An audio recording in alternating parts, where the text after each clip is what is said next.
and welcome to Who Corner to Corner podcast. My name is Geoff and I am one of your hosts, and tonight, as always, I am joined by my good friend Paul. Yeah, hi, that's me. I'm the other one of the hosts. Yes, mostly it's two of us, sometimes there's three, sometimes. When your daughter Freya joins us, and sometimes the small person. The small youth, and sometimes we have guests as well. But tonight, Yes. it's just us. It's just the two of us, Geoff, all on our lonesome. It's God like bless. Dr. Evil and Mini-Me. Oh, whoa. I'm not sure I like either of those options, frankly, but okay. I'm thinking more like Falcon and Winter Soldier. You know, that's kind of the level of cool that I thought we were at. But no, Dr. Evil and Mini-Me.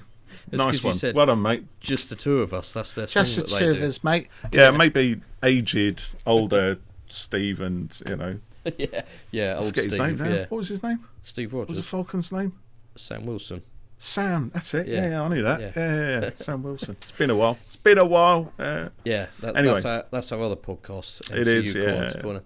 So tonight is the first in a series, hopefully a series of episodes. We're doing a series of episodes. We are, which we're going to call Essential. And Essential. in these, are you just echoing what I say? I'm just echoing what you say. And in these podcasts, we're going to look at different doctors from the classic and the new era, and talk about the episodes that we each think are their essential episodes, which could be a bit of a mix really of things that we think are their best stories, things that we think are good for new viewers to jump in on, or things that we just love. Yes, and all we of might the also above. look. We might do audios as well, and books and comics and stuff as well from time to time. Do specials on those. So tonight we're going to kick off the Essential. I need to add some echo on that. The Essential series, echo. By looking at the 11th Doctor, because we haven't given him any love for a little while. No, we haven't talked about it for a little while, have we? No, not really. Bless. No real reason. But so we're kicking it off with 11, and we're going to look at 5 of our episodes each that are our favourite 11th Doctor ones, the ones that we think are essential. So a bit like when we did one of these before, let's alternate the delivery on this. So I'm going to pass it bit you, bit of me, bit of me, bit you, bit of me, bit of you, that kind of thing. Yeah. To me. To me, to you. Yeah. To me, so to now you. with the Chuckle Brothers, is that what you're saying? Yeah.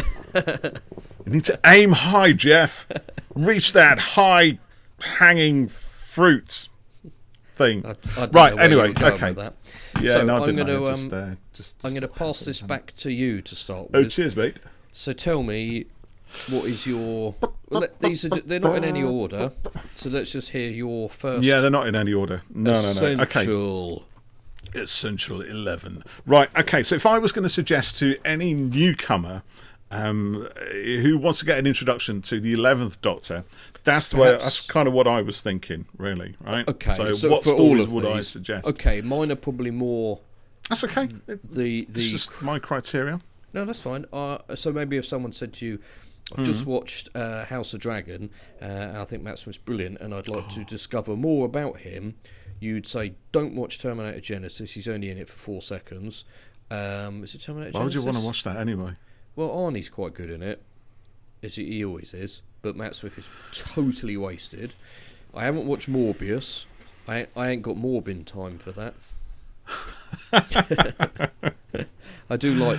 I have no idea what you're talking about. It's just a meme, isn't it? I do like Jared Leto, but I'm not sure I want to watch Morbius, so we're skipping that. Are you finished? Are you done? Yeah, I think so. Yeah, I'm just planning my next Avatar reference. Oh, God, he's got it in already. Right, before you take over any more valuable airtime talking about James Cameron and other films, I'm going to tell you right now what my first essential 11th Doctor is, and it can only be, really, the 11th hour. I mean, it has to be. I've looked at all the other stories right from the very start to the very end, and I think that if there is one story which fully gives us the 11th Doctor in almost complete form, it's that first one. The 11th Hour. It is written and performed as a complete showcase for Matt Smith as the 11th Doctor. It's written to his strengths. It's written for a new Doctor, a new personality, a new side to the Doctor. It brings all the energy that Matt Smith ever brings to this role and then some. Yeah. And it's wrapped up in a kind of... I was going to say by the numbers story. It kind of is. If you looked at the plot on paper, it's very much by the numbers, right? Alien presence in Earth, it's a fugitive, something searching for him, then it all kicks off and the Doctor's got to resolve it. Yeah. But in making those things work together, we get some weird stuff, right? We get the Doctor on a fire engine, right? Racing up a ladder to jump in through a window in the top floor of a hospital and then facing off, right, and then giving it the speech, and then all the other faces of the Doctor coming out. Yeah. We get spaceships that are essentially made of giant eyeballs. Yeah. So we've also got this kind of weird surrealist imagery that continues throughout pretty much all of the 11th Doctor's reign. So, if you want an idea of the Doctor's character and the way Matt Smith plays him and the kind of interplay between the characters, for example, so you've got the Doctor and Rory, you've got the Doctor and Amy, you've got Amy and Rory, and the sort of comedy between that trio, and you've got some of the kind of standard jokes as well. So the start of just delete your browser history, stuff like that, typical kind of Moffat stuff. Yeah. Then you've got some quite monstrous stuff as well. So you've got the whole Morphe snakehead thing, which kind of zips around Amy's head as she's sort of looking at it. And you've got some great Amy Pond moments throughout the whole thing. So it's pure 11th Doctor. And the crack in the wall. That's the other thing. It sets off all of that stuff, doesn't it? Yeah. There's a few non sequiturs. I think things which may have been intended to be followed through, or at least which are planted in there in case of future developments. Things like there's no ducks in a duck pond, stuff like that. Yeah, that doesn't go anywhere, does it? We've also got, as well, actually, just thinking about that, we've got almost like the quintessential Doctor Who strange village or strange town, isolated town, slightly cut off, slightly bizarre. Ledworth. Yeah. Ledworth, that's it. The sort of town, the sort of village that we had in like the Android Invasion, for example, or the Demons, right? With the John Pertwee adventure, and it pulls a lot of that stuff, and it glues the classic series to the new series. Yeah. So I think you cannot watch the 11th Doctor, any 11th Doctor story, without dipping into the 11th Hour. Oh, case closed. Fish fingers and custard as well. Oh God, yeah, you're right as well. Which is and that whole time hoppy thing, right? Yeah. The whole Amy Pond. Years later, the Doctor disappears. What he thinks is just a few minutes, comes back 20 years later or whatever. Yeah. I was going to put 11th Hour as one of my episodes, and perhaps I still can for many of the same reasons. This episode. Out of all of the regeneration stories, this is one. This is one. This is indeed one. Yeah. It's a cracker because the Christmas Evasion is a lot of fun with Tennant's Doctor, but he spends most of the episode in bed. Yeah, exactly. So this, good point. This one, 11 is straight off the bat running into things, and it is a great introduction, and to be honest, so is 12 and 13's regens, and that's not saying that 10's isn't, but like I said, he's in bed for most of it. So this is straight in, and Moffat comes in. It's his era of the show. He sets up his stool, his camp, whatever. It's a little bit darker. It's a little bit more fairy tale. It's a lot more timey-wimey hopping around, making that a kind of function and featured element of the show in a way really that wasn't kind of done before. No. It's the heart of Amy Pond's kind of semi-trauma, isn't it, in a way? It's the heart of what drives her and has made her be the person she is now. Because everyone thought she was crackers talking about the raggedy man. Raggedy Doctor, and like you said, he was gone for years, but he thought it was a few minutes. And that's another thing, actually, that kind of archetype, if you like, when I think the Doctor's, he really becomes an archetype within that story. like the 10th Doctor's. The 10th Doctor became Time Lord Victorious, the angry eternal soul, coming close to the point where he can wreak vengeance. And with the 11th Doctor, this is the start of a very different kind of personality for it. The sort of he's almost like the fool in fiction. The fool who's actually really clever, like King Lear's fool. He's kind of just making loads of quips, loads of jokes, but he's actually knows more about what's going on than anybody else in the whole story. And he is, as to be expected from Moffat, quite a bit darker, in places. But overall, as they all are really, quite sort of upbeat, cheerful. But like you said, he's that kind of fool character in many ways. The walk and the floppy hair, and he's hyperactive and all that. I think this is a great episode, great regen story. And like I said, it sets up so much of Moffat stuff. You get the crack in the wall, which is an arc that plays out across series. It's just to the end of series 5. I can't remember now, to be honest. And you got things like the house has got. Yes, it is series 5. Yeah, I had to think about it. Yeah. So my eyes were going there thinking. Yes, calculating. I'll add some cogs noises. Cogs work.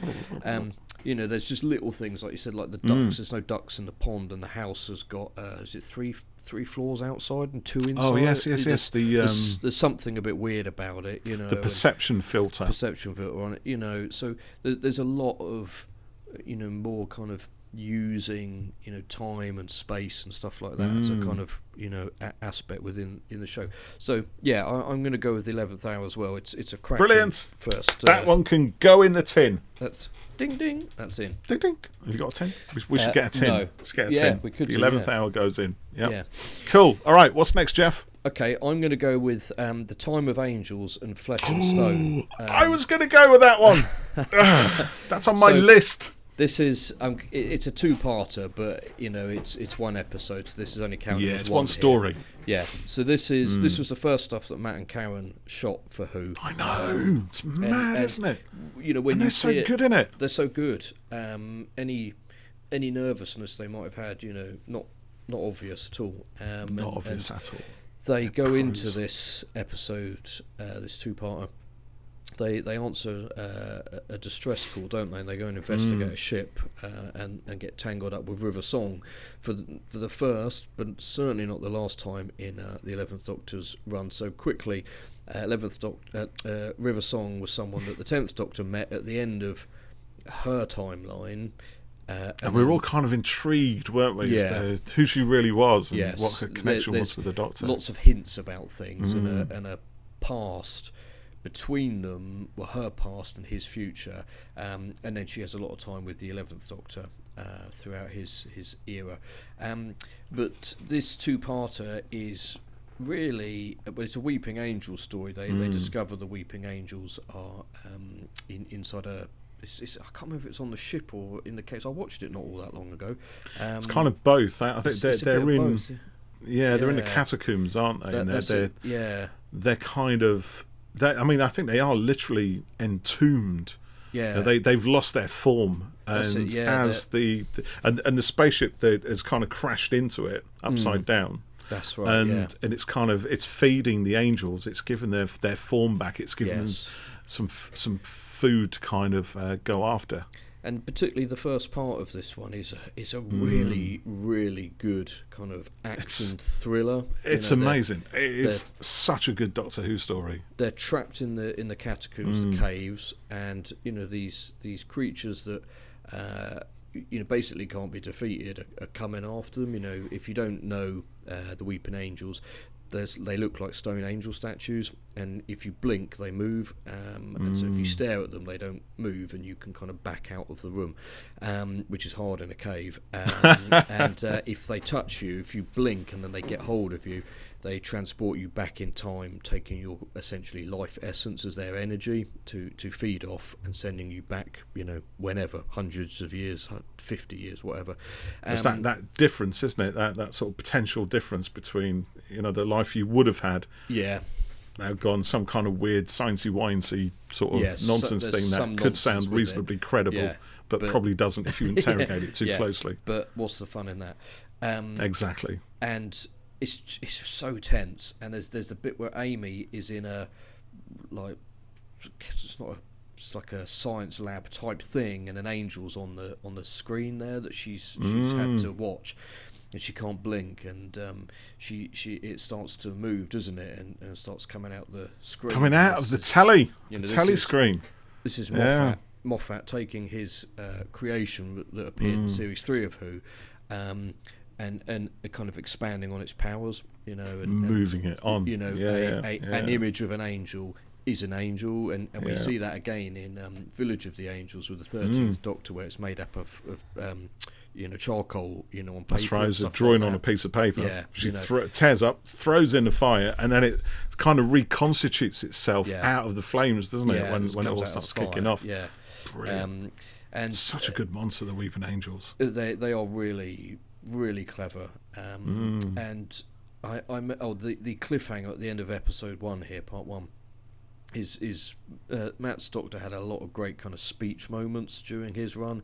He's commanding and confident, and I won't spoil it, but if you know the episode, you'll know the bit I mean. But don't put him in a trap. That's a great speech, which again is another kind of signature Moffat device, isn't it? Isn't it? I think. Yeah, and it shows his cleverness. They think they've outsmarted him. Yeah. He's got the way out. And now I remember when this episode went out. There's the bit where does Amy start getting like sawdust or dust or something coming out of her eye? stone That's dust. it. And she gets the countdown in her eye, doesn't she? See, now this is where the whole don't blink thing is inverted, isn't it? Because she has to keep her eyes shut.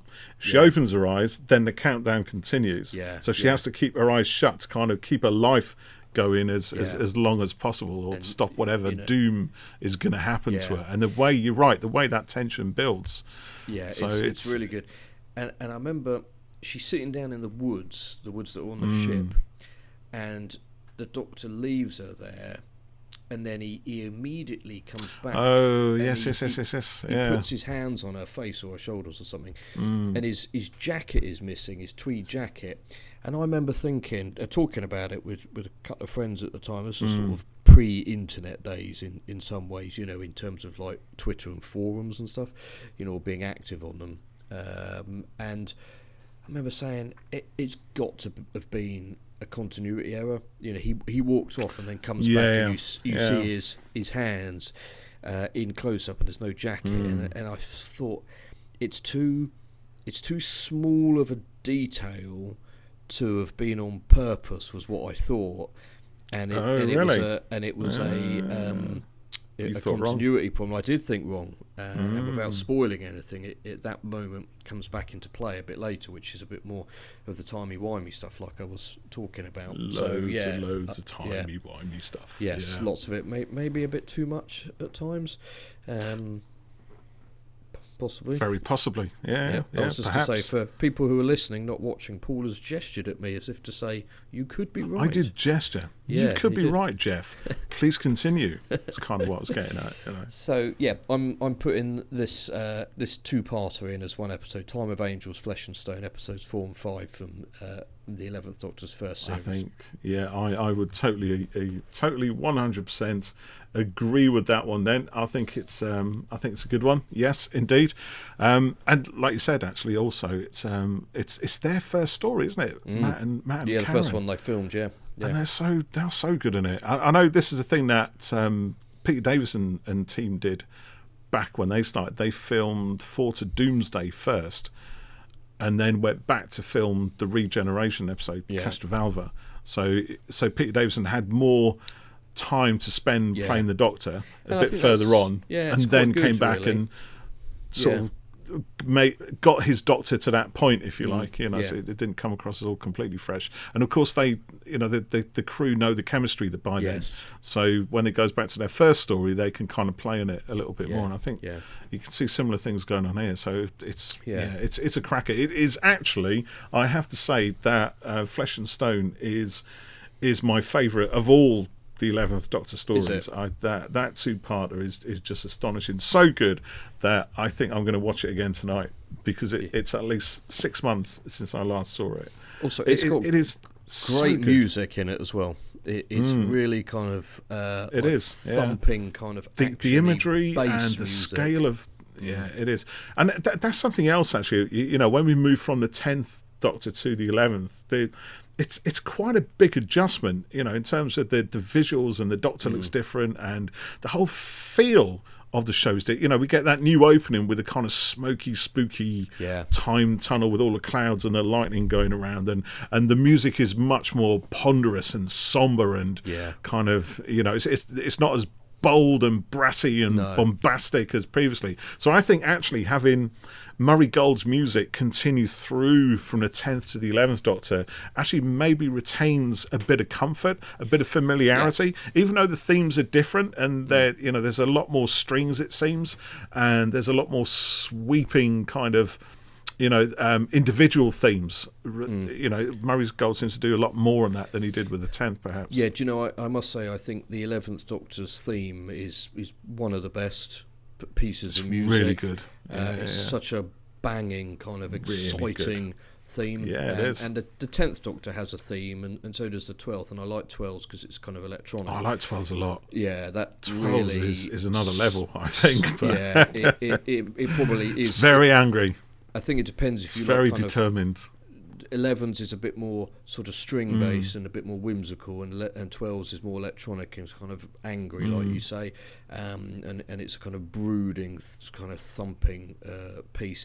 And 10 does have a theme, but I just don't remember it. I can't remember it, actually. No. Whereas I've got the 11th Doctor going round my yeah. head right now, talking about it, so exactly. it's And very also, memorable. All the sort of variations on it, like the kind of westerny cowboy tinge. Yeah, version and pull it down. Yeah. And they can build it up into a full orchestral wall of sound at some point. It's a and this great is, thing. I think this is. No, it's not quite where we first hear it, because we do hear it in the 11th hour, isn't it? Yes, we do. But I think the way it sort of swells triumphantly in this one at the end, when you said putting the Doctor in a trap, when it comes in there is astonishingly good. Yes, so it's goosebump inducing. So yeah, that's my second essential 11th Doctor. Back to you.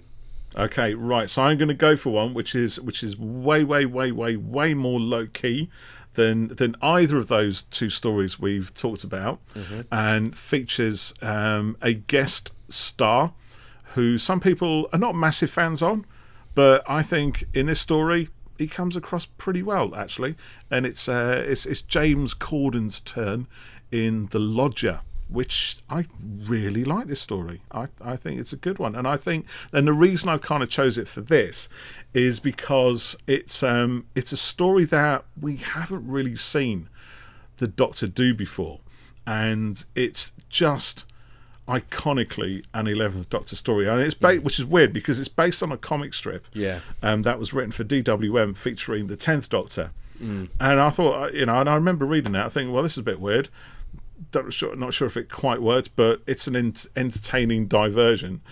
And when I saw the story on TV, right, with Matt Smith's 11th Doctor, and even the chemistry with James Corden in it as well, it's great. I love it. I mean, it is outright played for laughs for much of it.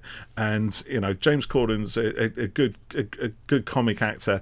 Matt Smith is kind of owning his own space in there, really, and it's full of great moments. And it's like, and it's the Doctor dabbling at being a human, right? He doesn't have his powers stripped away from him or anything like that. He's not quite in John Smith human nature family blood territory, but he's trying the best to live a normal life because he has to purpose of this story, right? So he shacks up with Craig and his girlfriend, and just completely upends Craig's life. Craig's nice, comfortable, cozy life where he didn't have to do anything much. He wasn't particularly going anywhere. Had everything kind of where it needed to be, and it was just. Yeah, it just. I mean, it's and the Doctor is better at everything than him, which is like anybody's worst nightmare. You know, you suddenly got this mate who you kind of like, and you haven't introduced this mate to all your other mates. But when you do, suddenly all your mates like this guy more than they like you. Yeah. They laugh at his jokes where nobody laughs at my jokes, right? And I'm getting quite personal here, but you know what I mean. And he's better at football. He's better at everything. And it goes further because the Doctor is even better at Craig's job than Craig will ever be. And it's and it's one of those jobs that he's on a call center or something, right? Which is quite a skillful job. There's you've got to have a sort of temperament and a sort of strength of character to do that day in, day out. I know because I've done it loads. But the Doctor is just having a whale of a time, and he's got orders coming in or whatever it is he's doing, and and everybody in the office loves him as well, which is great. But on the other side of that, we also get the first mention of this kind of first sight of this social awkwardness in the Doctor's character, and here it is played for laughs. I think that's the only thing that maybe grates a little bit. You could argue that it's slightly disrespectful of people who are actually socially awkward, and we're having a laugh at the Doctor. We're not really laughing with him, or maybe we are in some respects. But when the Doctor tries to go in for the kiss and doesn't quite get it, and it's that kind of fish out of water, the alien in modern day surroundings kind of thing. Yeah, I never sort of thought that it was particularly sort of deliberately sort of taking the mick out of people who are socially awkward. But it's played for laughs though, isn't it? It's almost like the only reason the Doctor is socially awkward, isn't it, in here, is to provide some comedy for the story. I think that's potentially troublesome, but I think the way it's played and performed in the story is beyond any of that stuff, to be fair. And also I think it's an alien thing. He's like you said, he's trying to be human here, and he doesn't really know how to do it. So that's what I was sort of trying to get at. I don't think it was. I think it's passable. Under that kind of thing. I think it's quite interesting you picked this one. I did enjoy The Lodger. James Corden, I must admit I've never seen Gavin and Stacey. So I have really no real idea about him. I kind of think he's all right on his talk show. It's quite mad that he went from Gavin and Stacey and Doctor Who has become a big star in the States and films and stuff, and good for him. People don't seem to like him all that often, like you were alluding to, but whatever. But I like The Lodger. That's a good choice. It's quite different. It's nice when Who does something different. And let's just forget about the sequel to this episode. I was going to mention, actually. I mean, it's an attempt to kind of recapture the chemistry of this one, isn't it? But it falls closing time falls quite way short. I think the bit that there's a part I enjoy in that story, actually, closing time, which is where the Doctor is working in a department store, and he's like the master of the toys. He's the toy demonstrator, and he's got a badge, and he's really proud of his badge, and it has its moments, and it's a nice closure to Craig's story, with the baby and his, the girlfriend kind of thing. So it's good. It's all right, but it's not. I think the ending sucks big time, which probably is another facet of the 11th Doctor's stories. I think there's a few of them where the endings, I don't know, maybe it's just me actually, but either way, The Lodger is pretty solid beginning to end. I'll give you that. That's actually maybe about this sci-fi. Yeah, there's quite a nice sci-fi element in it as well, isn't it? So again, it's another one where the sci-fi and the ordinary world kind of clash in an ordinary house. So it's something on the roof, isn't it? There's a hidden spaceship. There's a roof that doesn't exist. It's camouflaged, which again pays off later in. Not even in that series. It's another series later, isn't it? I think, or two. It's probably probably wasn't planned like that at the time, but yes, it does pay off in what's going to be my third. See choice. what you did there? Yeah. So you think Anyone think we planned this? We don't. We really don't. We haven't. Apart from a few texts, that's about it. Yeah. What should you do tonight? I don't know, mate. What about this? Yeah, that'll do. Whatever. We need content. Yeah. Let's make a new series. Call it Essential. So I'm going to go with. Good idea. What are you on about? Well, it is a good Go idea. Yeah. I'm going to go with episode 1 and 2 from season 6, which is the Impossible Astronaut. Damn you, boy! I was going to go for that one also. I was. God darn it! I'm going to think of something else now. So you can still take it. So this is another two-parter, and this is amongst some of the most epic stuff that Who had done at the time. This is like they filmed in America in like Death Valley and stuff. Unashamedly so as well, isn't it? Not this tiny little insert. No. Let's get as much of America in as we can. And they really went for it. And this was when the show was starting to kind of crack America big time and stuff. And it's a big kind of global spanning kind of thrillery mystery type thing again with the president. Conspiracy thriller. And essentially the plot is that the Doctor sends invites to Amy and Rory River and Canton, Delaware. Actually, that's gonna. I'm gonna talk about that in a minute. The Doctor's friends. So remind me of that. Oh yes. But, so they get this invite and they go to a place in Utah, maybe, and go and have a picnic. And an astronaut appears out of the water. Because why not? Because why not? It's a bit like the cover of a book that they did called Apollo 11. There's a novel, an 11th Doctor novel, where the front cover was an astronaut coming out of the water. Okay. So I don't know whether Moffat got that visual. Is this before? It came out before it, I think. Yeah. But the astronaut comes out and it shoots the Doctor, and he starts to regenerate, and he seemingly dies, doesn't he? I remember the front cover of Doctor Who magazine at the time. Had four separate covers: the Doctor, Amy, Rory, and River, and it was one of these four is going to die. And I remember thinking, it's probably going to be Rory, isn't it? I never expected that. You were hoping it was going to be Rory. Well, yeah. I never expected it would be. The thing is, Rory'd already died twice in the last series. Exactly, yeah. So like, big deal. Yeah, couldn't trust any of that. So it transpires that the people have been invited there by the Doctor to kind of investigate all of this and whatnot, and we discover that there's a race of aliens living on Earth who've been here for ages. Forever, called the Silence. Big kind of bald scream mask type faced aliens in black suits like Men in Black. And when you see them, it's a little bit Weeping Angels on steroids and inverse. But when you see them, you forget immediately that you've seen them, so they start putting the 1, 2, 3, 4 line scratch. Oh yeah, matchstick lines. So they're looking at their arms and they're like, there's hundreds of them. That's how many we've seen, but we've forgotten. And it turns out that they've kind of taken over Earth and are living here, but we don't know that because we always forget. And the Doctor, it's been a little while since I've watched this one, but the Doctor ends up trapped put in a sort of inescapable prison, and he's growing a massive beard, and he ends up using the moon landing to televise about the Silence to people, and we discover a bit more about the astronaut suit, don't we? And it was sent to kill the Doctor, and then at the end of the episode we see a little girl in a street in New York regenerating, and it's mad. There's so much going on in it, but it's a great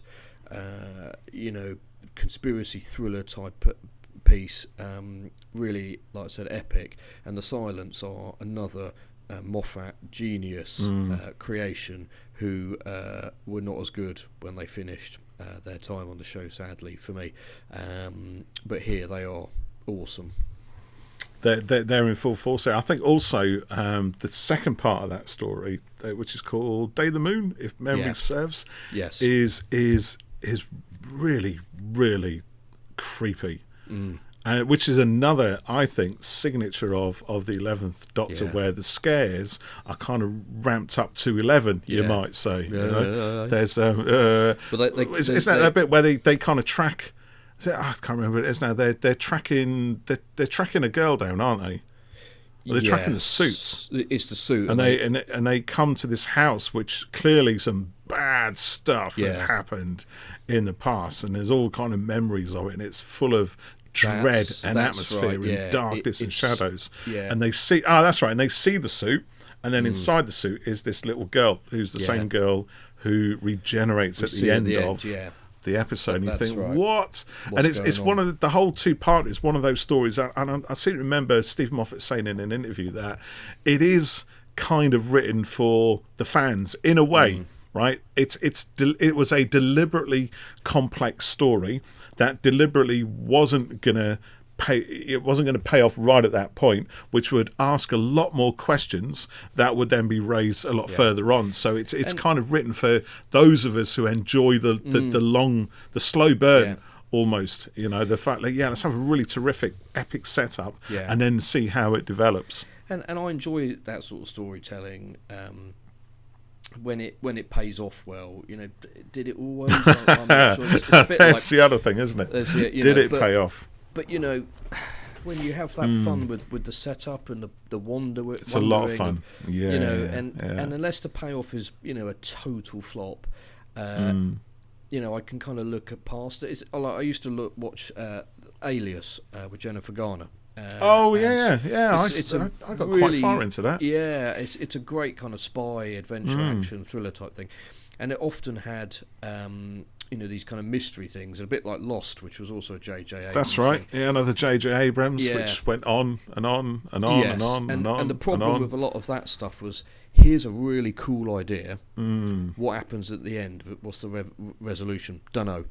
Let's just figure it out. But here's another bunch of questions. Here's another mystery to keep you going. And watching it, I was like, this. Oh, could it be this? Could it be that? Oh no, And Alias had some of the best cliffhangers I've seen in a show. Yeah, I'd agree, actually. But I remember at the end of series 2, it's going along. The kind of main stuff is getting resolved. I remember now, series 2 of Alias. Go on. And then suddenly, I think it jumps a year later, and then you get something, and it's a cliffhanger, and you're a bit like, what?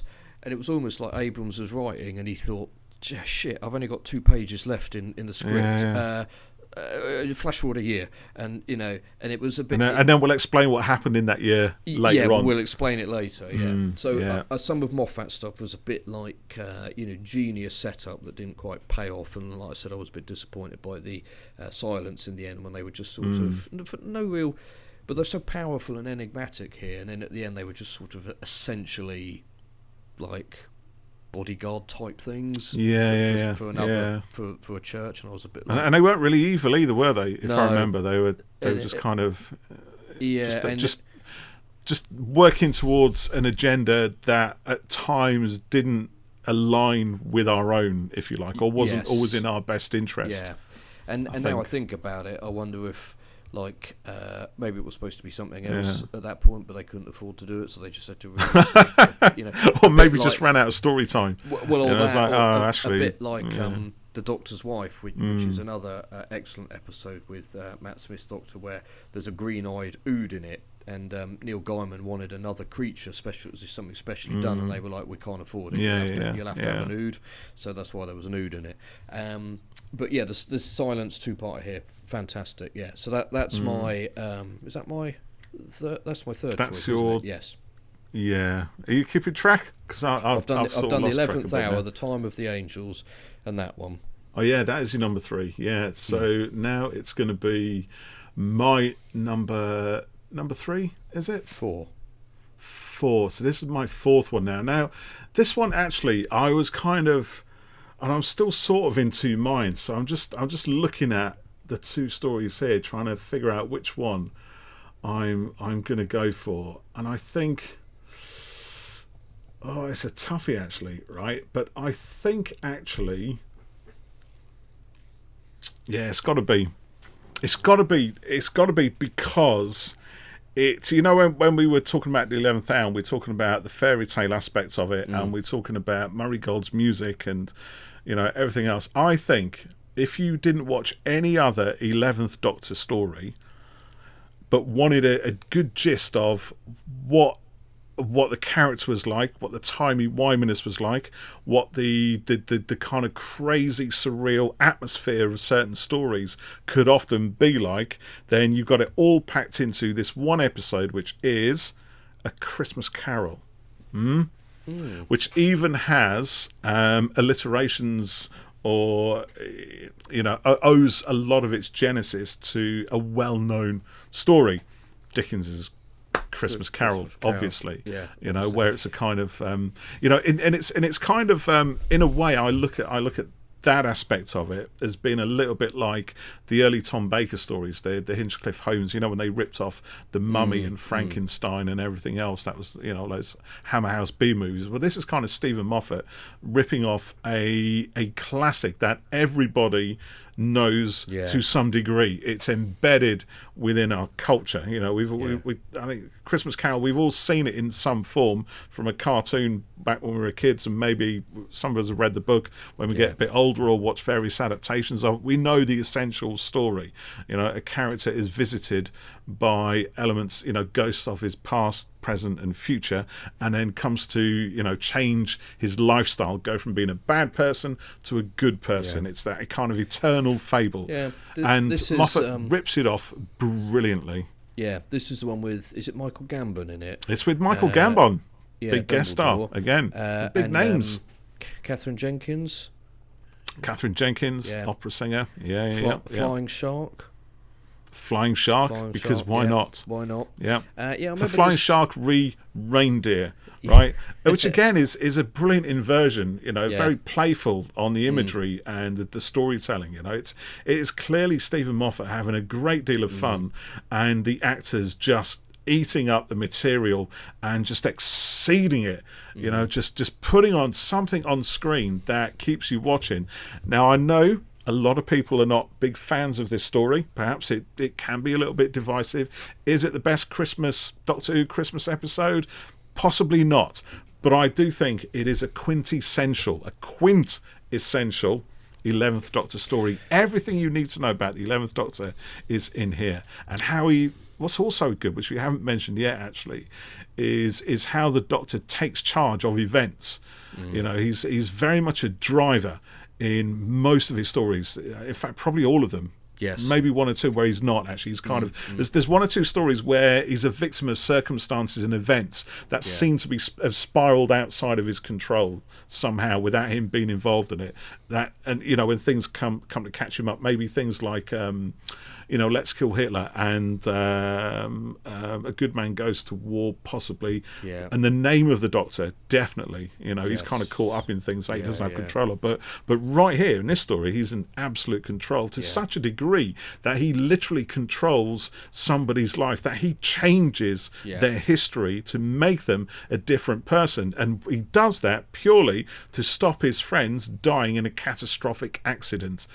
So you got the whole thing where where Michael Gambon's character will not was it a switch off a defence shield or something, isn't it? It's Amy and Rory are having a questionable honeymoon on a spaceship that is hurtling towards his planet at like a gazillion miles an hour, and unless Michael Gambon switches off the doodah, they're gonna die. And he won't do it because he's a vindictive old bastard. So the Doctor literally changes his life to make him a better person.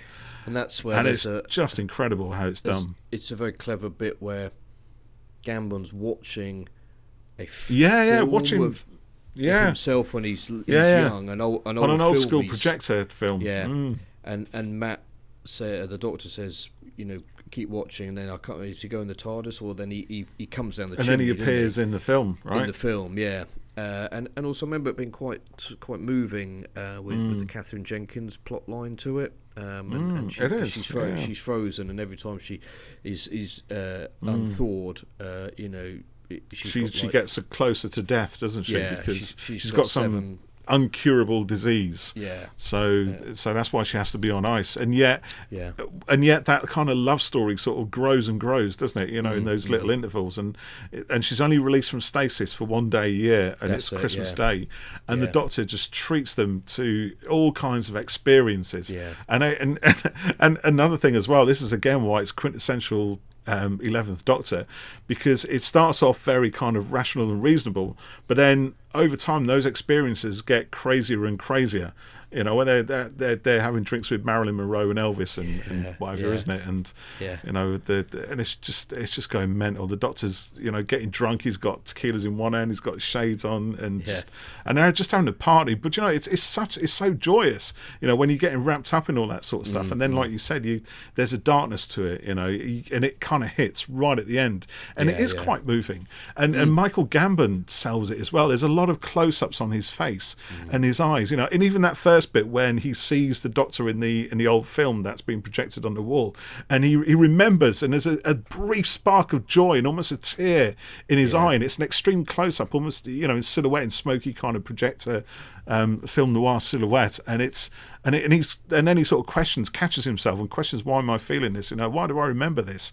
And then those memories start to fill him up, and you see him. It's a beautiful, beautiful story, and very really dark, very joyous. There's a good romance story at the end of it, and again, it's Matt Smith, the 11th Doctor, just taking control of everything within that. Purely to suit his own ends, to save his friends. But that's what the Doctor does. It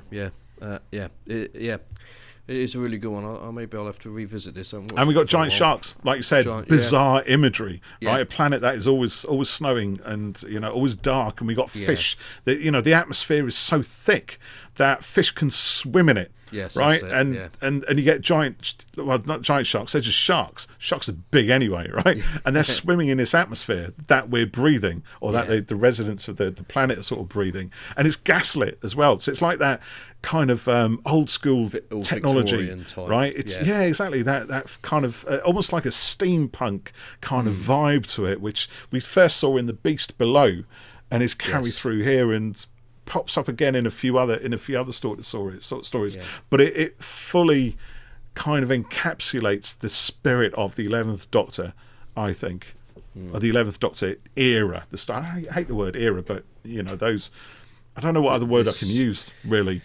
The 11th Doctor's time, his time, 10 years ago, whatever. You know what I mean. So there you go. I'm putting that one in. All right. That's my number. Is that my number 4? Yeah, I think so. Yeah. Anyone listening, if we've got it wrong, let us know. We can't count. I mean, we can count, but not when we're under pressure.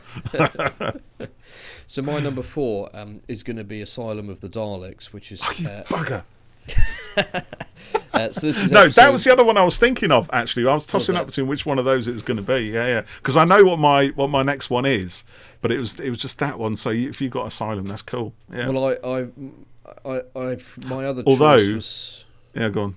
My other choice is one we spoke about. Well, was going to be one we spoke about recently. Well, actually, as we were sitting, I'm going to change my mind on it. But Asylum of the Daleks is episode 1, season 7, and this is when the Doctor kind of reunites with Amy and Rory. They've had a bit of time apart, haven't they? And they he gets called by the Daleks, isn't he, to go to their planet or wherever they is. Yes, he does. And there's a sort of Dalek parliament, and we get a load of Daleks in it. And for me, this is a good episode because we get the intro of Jenna Coleman's Oswin, or Clara character, as she's Oswin Oswald at the moment.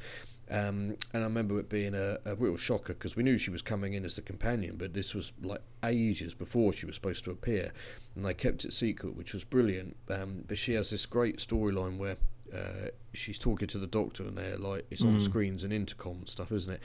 And then later you discover that she's actually inside a Dalek, and it's she is a Dalek. She is not a Dalek, that she's inside a Dalek. She is a Dalek. Yeah. And she's become. And it's quite a sort of weirdly kind of heartbreaking story, but also there's the stuff going on with Amy and Rory. She's become a fashion model doing perfume ads or whatever, Yeah. and which is a bit sort of out of nowhere, but whatever. And but we discover that she and Rory are in the process of divorcing. Yes. And I remember thinking, well, it's a bit weird, Huh? but it became quite affecting when the reason for it is revealed. She couldn't have children, and I found it quite it was quite sad. And you sort of sometimes think, a show like this, it's spaceships and whatnot, but it does try to tackle and have these kind of moments to make the characters richer and more human and deepen them. And so like I said, it might feel a bit kind of out there in it, like maybe Graham's cancer and Ryan with his dad in the series 11 and 12, but I quite like it, and I think it helps make the characters more than just a companion that runs around and helps. So yeah, I like this episode. You got Dalek eye stalks popping out people's foreheads, and you've got Daleks like blowing up and stuff. It's a great opening. Yeah, really enjoyed it. So for good Dalek action, good Dalek action, and a bit of tugging at the heartstrings, and some mystery elements as well. It is a good one. Yes, it is. Okay, so my final 11th Doctor essential, I think. You're going to be surprised when I throw this one at you, I think, because you might be surprised by my last. Oh, really? Choice. Oh, now you're intriguing me, right? But no one will expect Nightmare in Silver. Is that what you're going for? No, shut up. No. I've gone for. Is it I don't know. Is it an essential 11th Doctor? I think it is. Right. It's not a story that massively adds to the 11th Doctor's kind of journey, if you like. In terms of that sort of epic, the journey to Trenzalore and all the stuff that happens in Time with the Doctor and all the rest of it. It's almost like an interlude story, right?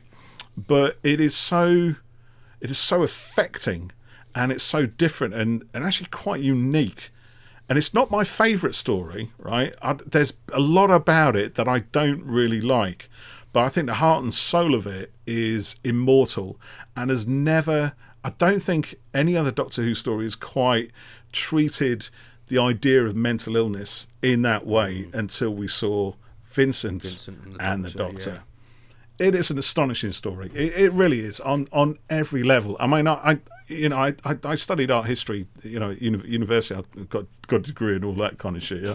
And I spent a lot of time in the company of Vincent van Gogh and his life story and everything else. And, I like to think I kind of, know the painter. Obviously I don't because I wasn't around then, but the chance to actually go back and spend time with somebody like that and actually kind of understand them in a way that we never can looking back through history, and understand the genius and the torment and everything that Vincent must have been going through.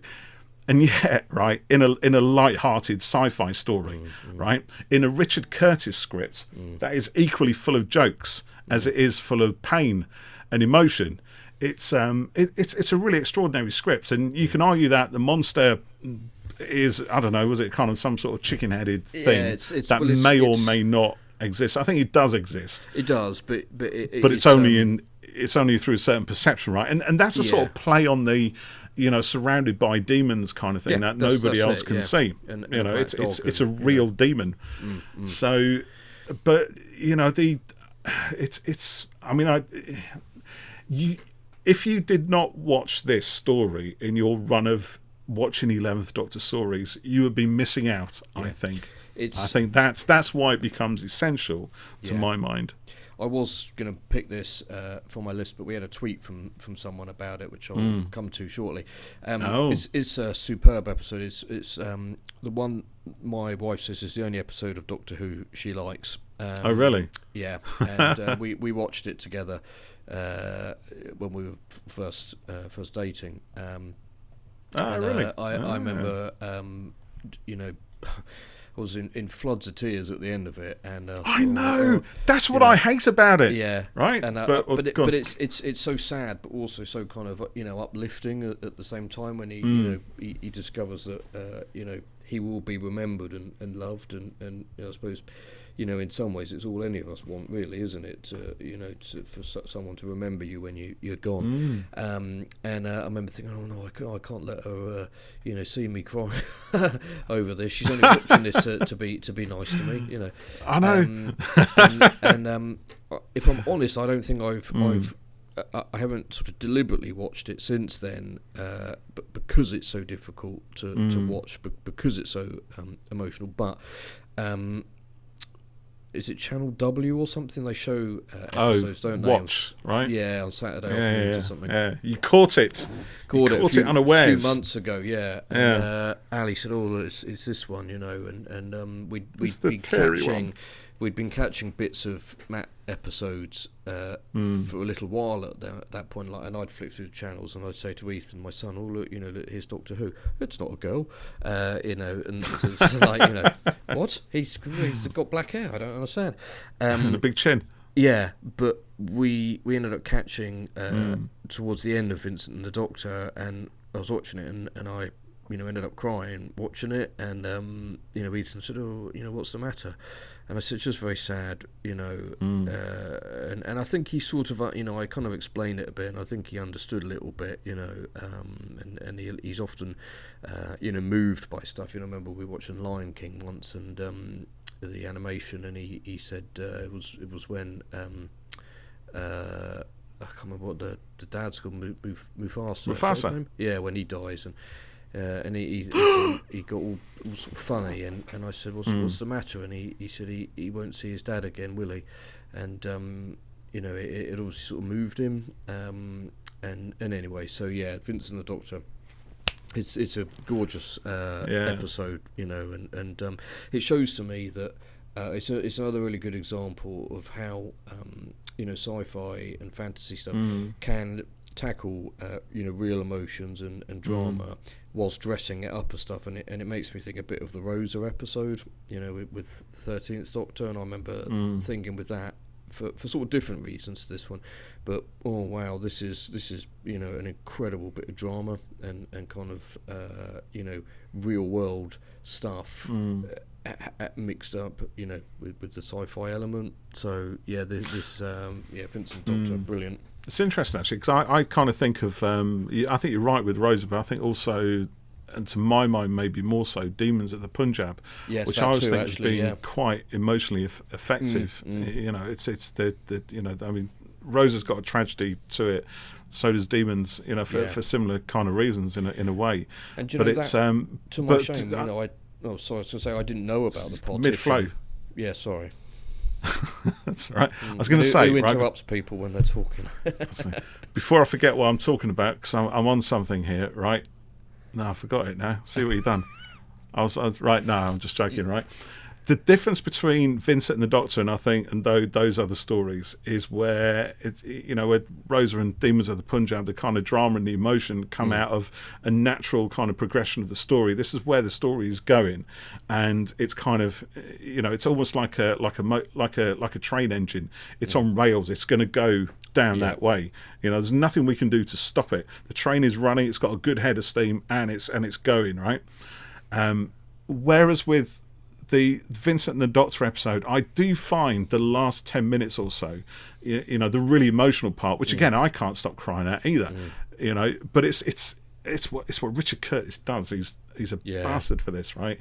He deliberately builds the tracks so that the train is going to go down that route, right? It might not be quite where the story is going, really, in a way, but he's where he's going to take it regardless. So he'll lay the tracks down and he'll drive that train into that emotion shed straight away. And I do find it slightly, it's almost like, when you look at a scene and you can see the visual, you can see the director kind of framing the shot and all that sort of stuff, right? It's when I look at this, I can see the writer deliberately laying a script in purposefully to make you bawl your freaking eyes out. And that's it. And he does, because Richard Curtis is so good, he does manage to retain a kind of credibility to it, sort of veracity to it, whereby there is a message to be kind of conveyed through doing that, right? Which is, like you said, it's the thing about Vincent coming to realise that actually, his work does mean something to a lot of people. All the stuff that he did, all the visions he had, all the emotions he felt, all the anger, all the sadness, everything that was all screaming in his head from day to day. It all meant something to people way beyond his lifetime, and in the words of the Doctor, always will. And that's an important message, I think, to kind of convey to anybody who might be undergoing anything kind of similar.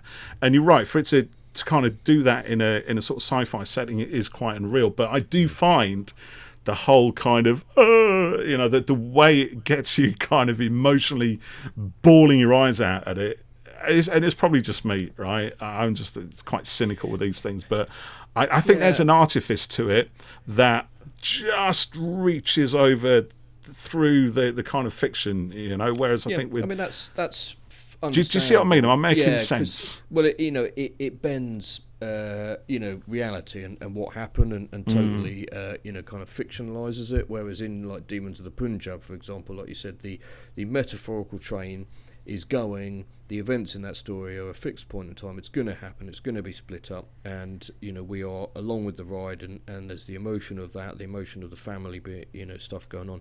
Whereas in this, it is slightly artificial. And when I watched Once Upon a Time in Hollywood, the DiCaprio Brad Pitt film, which is a piece of shit, except for you mean you don't like it, Geoff? Is that what you mean? And I tell you why I didn't like it. Well, it was weird, actually, and I'll get back to Vincent the Doctor in a second, but Brad Pitt is excellent in that film. DiCaprio is great fun in it, but it's quite long before sort of much happens, and we need to do some film podcasts, don't we? Yeah, I think that's what we should do. We should definitely do that. Yeah. I don't want to be sat talking about crap films, though. I want to talk about good films. Where are you going with that? and Ali turned to me and she said, "I think they've forgotten the plot." Oh no, they forgot the story. Forgotten the story. But my issue with it. My issue with it is that the Manson and Charles Tate murders and stuff happened in a very certain way. And in this film, Tarantino fictionalizes it completely and basically makes it a kind of sort of happy ending. And I remember thinking, I don't agree with that at all. And I felt that because they probably because it was a tragedy, and kind of tried to make out like it didn't happen or something, it was a bit like, oh, no, I don't like that. Whereas now thinking about what you said there about Vince and the Doctor, yes, it's totally fictionalized what happens, and it is emotionally affecting and engaging. Was it the right narrative choice because it bent the truth of history? Possibly, but I'm often led by the emotion, and that's stronger for me. Yeah, but it's not so much pulling Vincent out of time. That's not what I'm getting at. Right. It's the whole point of a script written to tug your heartstrings. He does that. In Love Actually, Four Weddings, even Vicar of Dibley from time to time. It's like you can kind of see, or maybe you can't see because I don't know, but it could just be me, like I said. But stupid. Yeah, frankly, mate, or dumb as a plank of wood. Frankly, you know what I mean. But no, obviously you're not as dumb as a plank of wood, Just they're much more intelligent. But just messing with you. I don't know. I've said it anyway. It's just. No. I find it a little bit. It's just.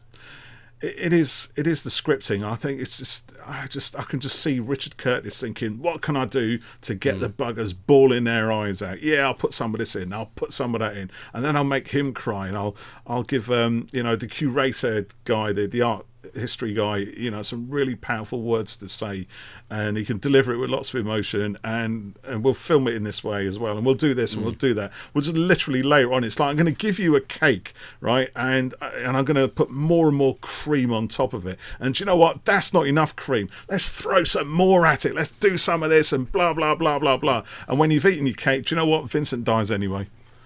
So it's like, okay, cheers, So I'm going to go on from that serious stuff and bring in my final essential Go episode. on. I'm on tenterhooks. What is it, Geoff? And I'm going to go with Cold War. Oh, okay. Because, interesting. Yeah. So Cold War. Is this Essential 11th Doctor? Well, go on. Yeah. Was it just one you like? Maybe other people don't think it's essential. DM me about it. It's a really good. That was very challenging, wasn't it? Thriller. It was. Very forceful. Go on. Yeah. Essentially, the Doctor and Clara accidentally end up on a submarine in the Cold War, hence the title. They think they're going to Vegas to see Elvis, and they don't. And there's an ice warrior that's been discovered. And it escapes. And it's sort of. Well, if anyone listens to us regularly, and last week we looked at Orphan 55, it's a bit like Aliens on a submarine. In a way, a little bit. And I really enjoyed it. The Ice Warriors are quite a fearsome looking creature, and I quite like that. We saw it without the suit, and it was still quite menacing. It puts its spindly claw hand on Clara's head at one point, doesn't it? And running through the air. The big claw thing comes down, and it's both of them, didn't it? It lifts her up or something, and it's kind of like the bastard child of what did you say? Oh, Alien. Yeah, maybe the Thing and the Hunt for Red October. A bit of that. Yeah, that's good. Yeah. Or Das Boot or something. And it's got David Warner as well. Sadly, criminally underused, arguably. Yeah. So it's but why not? It's not essential in that it's necessarily a great episode, but what it is fun, and I like that. I enjoy it. So I'm going to chuck. Is it a good showcase for the 11th Doctor? Do you think, or Clara? I don't know. It's got an ice warrior and a submarine. It's got an ice warrior. Well, there you go. What more do you need than a classic Who villain and a submarine with David Warner? Actually, it's got quite a few faces in there, hasn't it? I can't remember the name of everybody, but there's a few of them who crop up. There's a Game of Thrones actor places. in it as well. Yeah, it's got what? One of the guys is from Game of Thrones, I think, in it. Yes. Yeah. He's been in quite a lot of stuff. Yeah. So I'm just going to read out a couple of tweets that we had in response to our post about the Essential 11th Doctor episodes. So a Mandalorian, which is a great name, who's at Amanda M8810, who's quite a new follower. Hello, Amanda. She said, I agree with what others said, plus Vincent and the Doctor, maybe less essential, but it's a fun one and a favourite of mine. And I'd replied saying, how could I forget that one? Updating my list of episodes now, but then I dropped it. So sorry, Amanda. But Paul took it.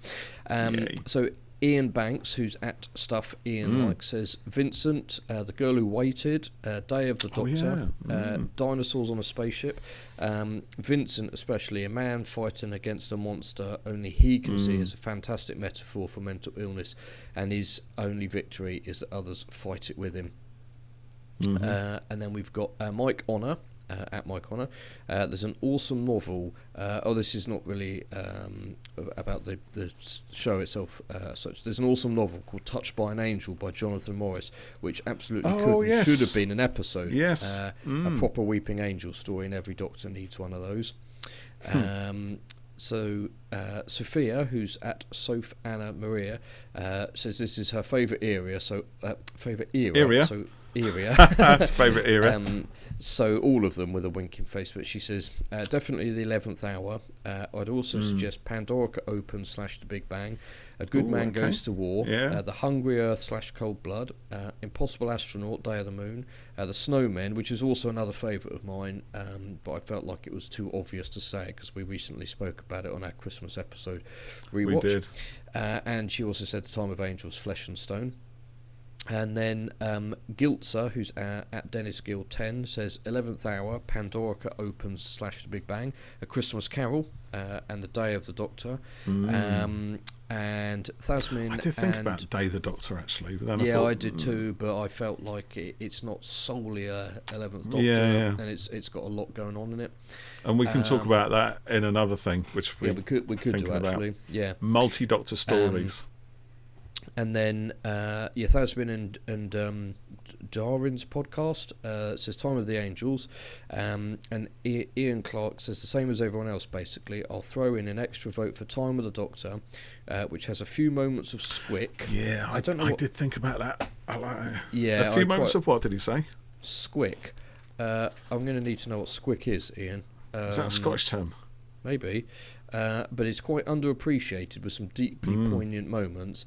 Not only I agree. I love it. I love it to bits. Yeah, it's got. I some didn't good stuff the first time I watched it. Yeah. But every time I watched it since, I think it's an astonishing episode. This I love is. it a lot. He says here, not only is the regen essential, he also gets a new regen cycle, but more importantly, the stand he takes on that planet, defending ordinary people for the rest of his natural life, defines who the Doctor is, and I think that's entirely I would agree with that. Fair enough, yeah. So, yes, some hopefully people have enjoyed our bit of 11th Doctor waffling. Loving. We did waffle tonight. a lot, didn't we? Did we waffle? We did. Mostly on topic. That's good. So, well, let's do another essential. I'm not going to do that essential. Anymore. Let's do another. What would you want to do? What Doctor would you want to do next, do you think? He's thinking about it now, dear listeners. Look at this face. Tick tock, tick tock, tick tock. You can see the steam coming out of his ears. I'd say really, but go on. Yeah. I don't know. Why don't we poll it? Should we put it to the masses? Let's do that. I'll tweet it out there whilst we're talking. So anyone who's listening back to this, look at this, ladies and gentlemen. This is live interactivity right here. You're watching Geoff furiously hammering on his keyboard. Look at him there, the tongue hanging out as he thinks very carefully about exactly what words he shall choose to use in his tweetings. Yes, indeed. Look at that, the face of concentration. I should bring it down a bit, shouldn't I? Yeah, take it down. And finally, as Geoff stares into the screen, thinking about the words, trying to ignore the annoying bastard in his ear. And he's done it. Has he done it? Yes, I believe he has. That is a success. The tweet is out. The audience erupt. Everybody goes wild and crazy. So, I haven't tweeted it yet. Which Doctor should we list? Should we do modern? Or should we do two modern and I don't mind, mate. I don't mind. Whatever. I don't care. Okay. Whatever. It's all Doctor Who, isn't it? You know what I mean? I'm gonna go with moderns for this one. Moderns, right? Yeah. Whatever. I'll ping that out. There we go. Just ping it out there, mate. What are you waiting for? Have you done it? Have you done it yet? Have you done it? What are you waiting for? Just ping it out, mate. Just ping it out. I don't care. I don't care. Whatever. Sorry.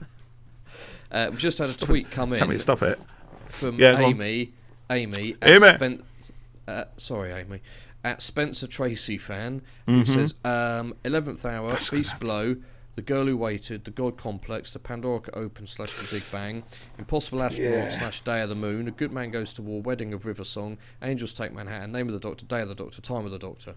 It's kind of most of them, isn't it? I'm going to say we've just we covered a lot of those. We did some of them. As we recorded the episode. So We've done. Thank you for that, Amy. Yeah, no, that's brilliant. I've quite enjoyed this chat actually, Geoff. Yeah, it's been a lot of good fun reminiscing over our essential Doctors. Yes, I look forward to getting the poll votes in and tackling our next one. Yeah. So on that good note, stuff. we shall say ta-ra Au revoir. And we'll see you in another corner of the Hooniverse. Yes, another corner, wherever that might be. Yes. Thank you for watching. Thanks, everyone. Thank you for listening. Thank you for interacting. See you next time. See you Bye later. bye. Bye-bye.